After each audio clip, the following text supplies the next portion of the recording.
the Dean of the Faculty of Theology, I am here and try to briefly to reflect Quranic understanding of inclusivism in a pluralist society. I am very glad to be in a country, very rich country, and I know Romanian eminent professor of history of religions, Mustafa Alici. I like him, even I love him, because of his ideas about intercultural dialogue. According to him, the man must encounter, analyze, compare the true religious values of mankind. In this intercultural age, the Western part, on their side, are being increasingly led to study, reflect on, and understand the spiritualities of Asia and so-called archaic world.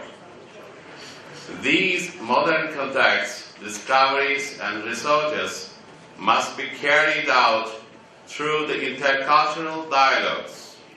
For Eliade, the true and fruitful dialogue cannot be limited to the empirical language and pragmatic interest. Instead, it must focus on the central values in the cultures of the dialogue participants. In fulfilling this task, the history of religions has urgently a cultural role. That is, as the intercultural and interreligious dialogue of mankind, it must undertake its true cultural function by encountering and making the meanings of all the religious documents of mankind intelligible to the mind of modern man. Muslims believe in Islam as the religion of the human within whole times, so as to wish to live their own cultural values and protect their religious identities, having been respected along with other human beings of faith without building any ghetto walls. They don't treat the others as the threatening persons, the hostile, the enemy, or at least as ardent opponents. Moreover, historically, theologically, and sociologically, having been experienced interreligious and intercultural practice and implementations, they wish to live in peace and happiness altogether with other religious persons, expressing themselves soundly and genuinely. In this presentation, as a historian of religions, therefore a non-confessional, non-normative, and non-exclusivist, I try to deal with the Muslim approach to the other faithful, defined as all-embracing reconciliatory and acculturative treatments to the others, identified as inclusivism. Before my presentation, I want to say that as an educated one in Roma, Gregoriana University, I have got good implications from Roman Catholic understanding of inclusivism. The inclusivistic characteristic of Islam is very clear. As the primal and original form of all human faiths, beliefs and religions, Islam embraces universal and local forms of religious crafts, chips and scraps, expressed religiously by humankind. That is to say, every theology and experience coming from mankind is valuable, and as long as insider knowledge and deserved to be valued, not being ignored or excluded, since man is the creation of God's hand, being breathed divine spirit. The fact that Islam includes all the people and their sacred systems means that it grasps all their understandings, the basic concepts named under the religion in outline and perceived as the religious, and even the other elements just because they are required in order to interpret in terms of hermeneutics by making both phenomenological and anthropological comparisons with those of Islam. From the anthropological point of view, Islam, without making any ethnical exclusion, whole of the humanity, children of Adam, have the chain through a process of continuous embracing by claiming that all human qualities to be emphasized on as spontaneity and not natural ones, and must be always supported to survive on. Islamic revelation also is inclusivistic. The faith of Abraham, the forefather of Jews, Christians, and Muslims, has his own type of communication with the Supreme Being, revelation.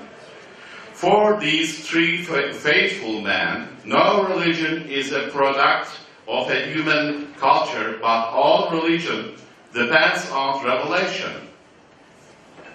Portals for revelation in the human personality are three equal values, namely the human common intellect or understanding, the initiation of infinity, and the conscience.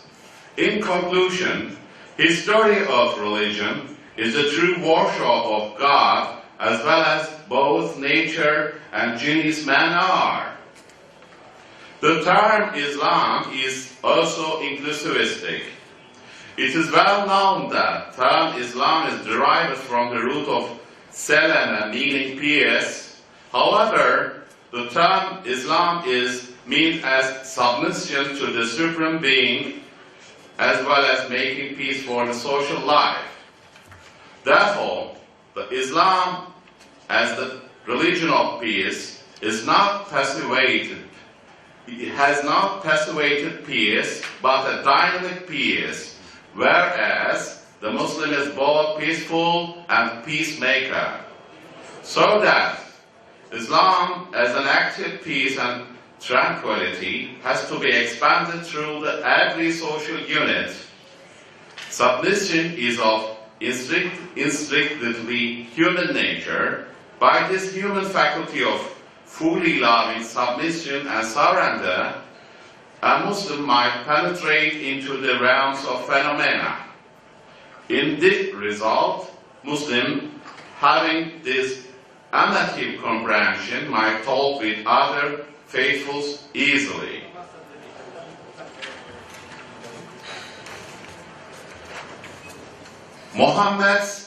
The Prophet Muhammad has also inclusivistic model for Muslims.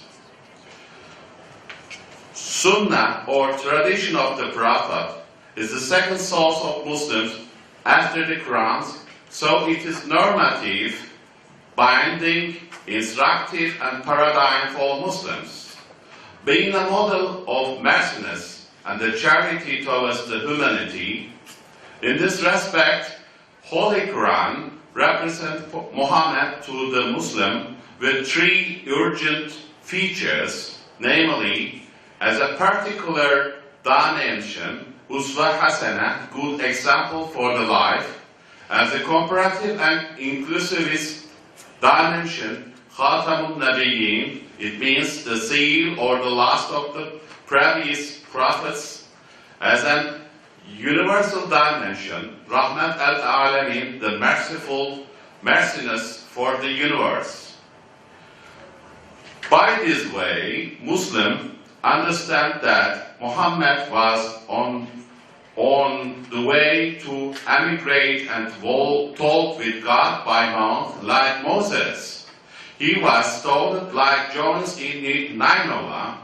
He was in seclusion and resources for the one single supreme being like that of his forefather Abraham. He was betrayed by his own brothers like Joseph.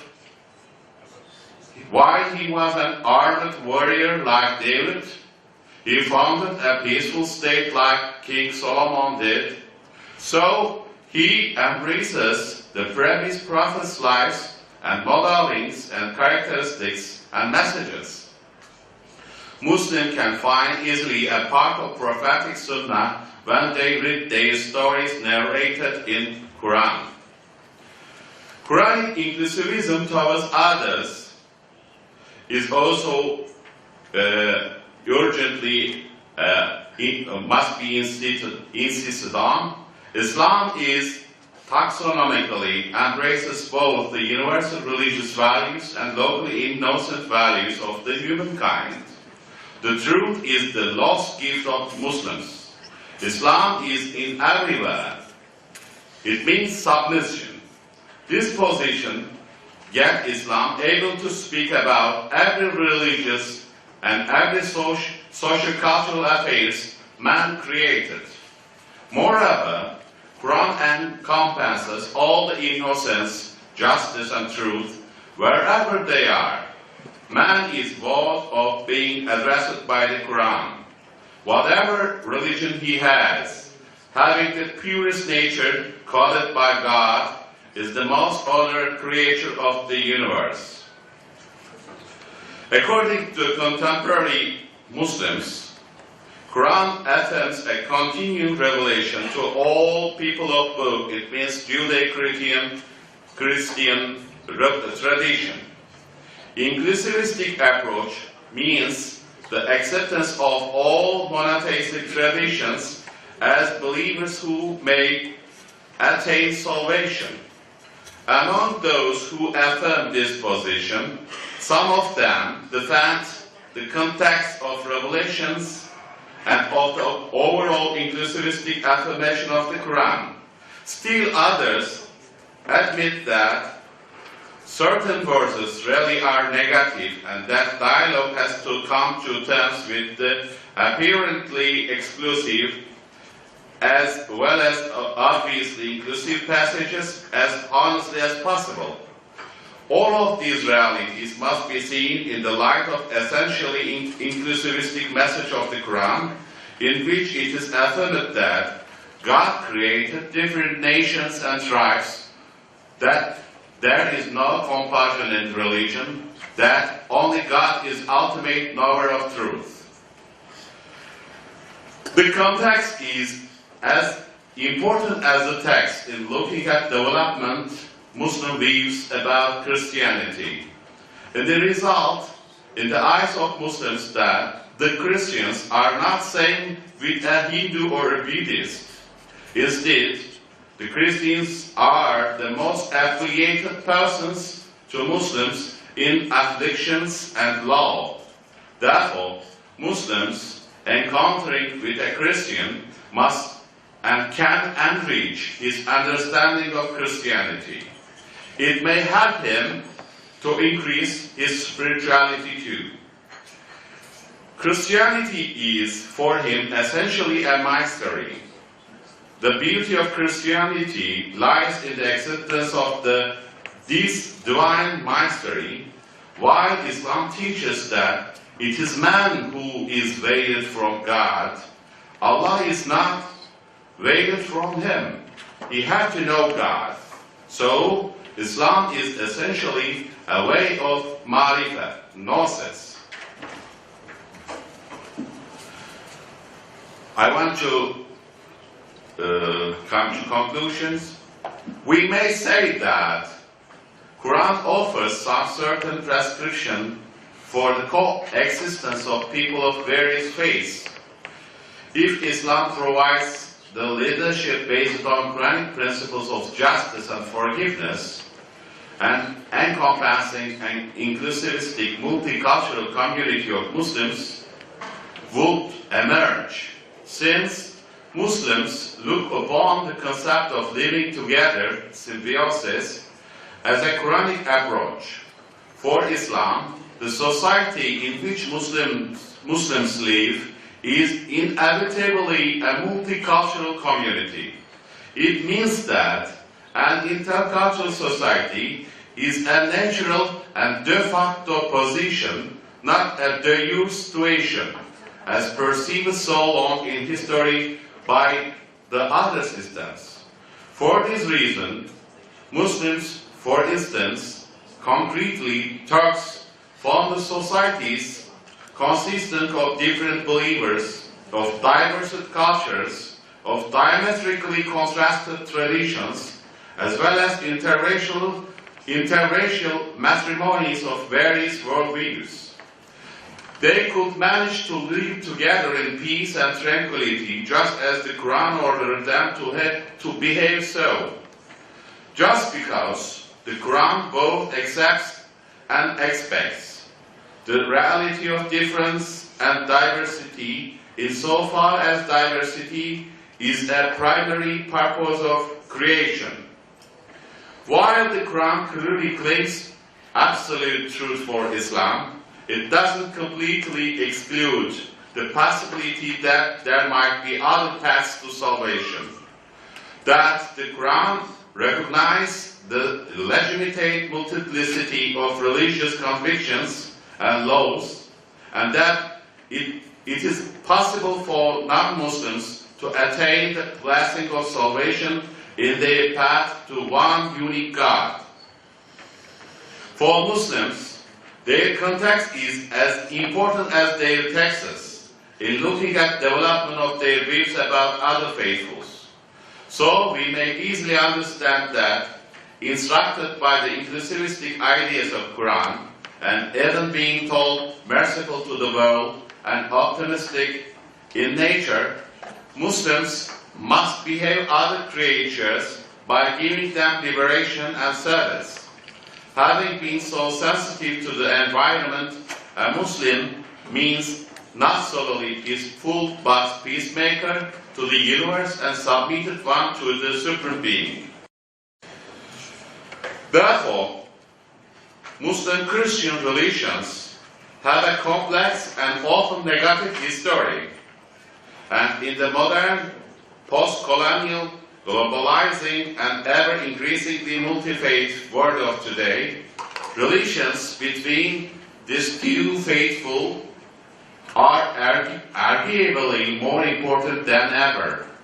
While significant progress has been made recently in this way, there is still much work to be done to move that intercultural space forward significantly towards reconciliation and peace. Thus, we may insistently say that Quran is inclusivistic about Christianity, Christians, and Christendom. That is to say, Islam has an urgently positive outlook towards the Christian values such as Jesus Christ, His mother and apostle, etc.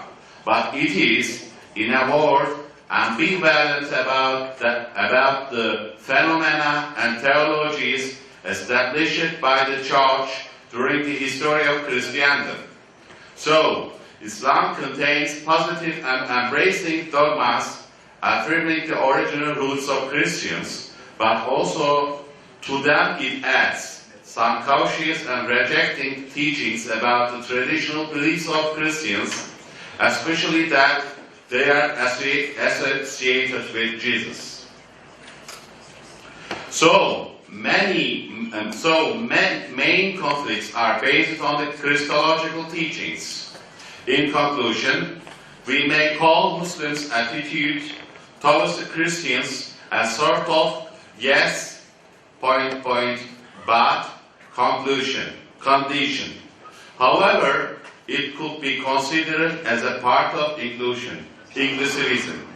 We may say that inclusivistic approach affirmed in the Quran is one that must find ways to relate to and accommodate those beyond the category of people of book.